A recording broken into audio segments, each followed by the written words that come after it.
India Israel உறவு இன்று உலக நாடுகளே கவனிக்கும் அளவுக்கு வலுவாக உள்ளது. பல ஆண்டுகளாக பாதுகாப்பு, உளவுத்துறை, தொழில்நுட்பம், விவசாயம், நீர் மேலாண்மை உள்ளிட்ட பல்வேறு துறைகளில் இரு நாடுகளும் தோளோடு தோள் நின்று செயல்பட்டு வருகின்றன.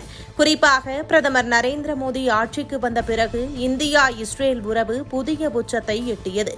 இந்திய பிரதமர் முதன்முறையாக இஸ்ரேலுக்கு அதிகாரப்பூர்வ பயணம் மேற்கொண்டு இந்தியா ஒரு நம்பகமான நண்பர் என்பதை உலக அரங்கில் பதிவு செய்தது. அதேபோல் பிரதமர் மோடியும் பல்வேறு சந்தர்ப்பங்களில் இந்தியா தனது நட்பு நாடுகளுடன் உறுதியாக நிற்கும் என்றும் வலியுறுத்தினார். இஸ்ரேல் பாராளுமன்றத்தில் நடைபெற்ற நிகழ்வுகளில் இரு நாடுகளின் உறவு வெறும் அரசியல் உறவு அல்ல, ஜனநாயக மதிப்புகளையும் பரஸ்பர நம்பிக்கைகளையும் அடிப்படையாக கொண்ட நட்பு என்று பிரதமர் மோடி எடுத்துரைத்தார். அதன் பிறகு இரு நாடுகளுக்கும் இடையிலான ஒத்துழைப்பு தொடர்ந்து அதிகரித்து வருகிறது. இந்த நிலையில் அமெரிக்க துணை ஜனாதிபதி இஸ்ரேலுக்கு வலுவான மற்றும் நம்பகமான கூட்டணிகள் குறைவாக உள்ளன என்ற கருத்தை தெரிவித்ததாக தகவல்கள் வெளியாகியுள்ளன. இதற்கு பதிலளித்ததாக கூறப்படும் இஸ்ரேல் பிரதமர் பெஞ்சமின் நேத்தன்யாகு, எங்களுக்கு இந்தியா இருக்கிறது, 140 கோடி இந்திய மக்கள் எங்களுடன் இருக்கிறார்கள், பிரதமர் நரேந்திர மோடி இருக்கிறார் என்று பெருமையுடன் குறிப்பிட்டதாக செய்திகள் வெளியாகியுள்ளன. இந்த கருத்து தற்போது சர்வதேச அரசியல் வட்டாரங்களில் பெரும் கவனத்தை ஈர்த்துள்ளது.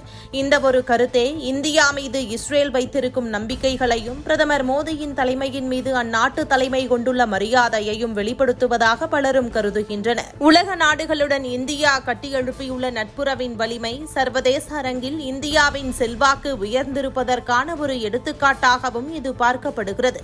இந்தியா இஸ்ரேல் உறவு இன்று வெறும் இரு அரசுகளின் உறவாக இல்லாமல் இரு மக்கள்களுக்கு இடையிலான நம்பிக்கையின் உறவாக வளர்ந்து நிற்கிறது. உலக அரசியல் எவ்வாறு மாறினாலும் இந்தியாவும் இஸ்ரேலும் பரஸ்பர நம்பிக்கையுடன் தொடர்ந்து பயணிக்கும் நாடுகளாகவே இருக்கும் என்ற எதிர்பார்ப்பு நிலவுகிறது. இரு நாடுகளின் நீண்டகால நட்புறவும் பரஸ்பர ஒத்துழைப்பும் எதிர்காலத்திலும் மேலும் வலுப்பெறும் என்பதே பலரின் நம்பிக்கையாக உள்ளது.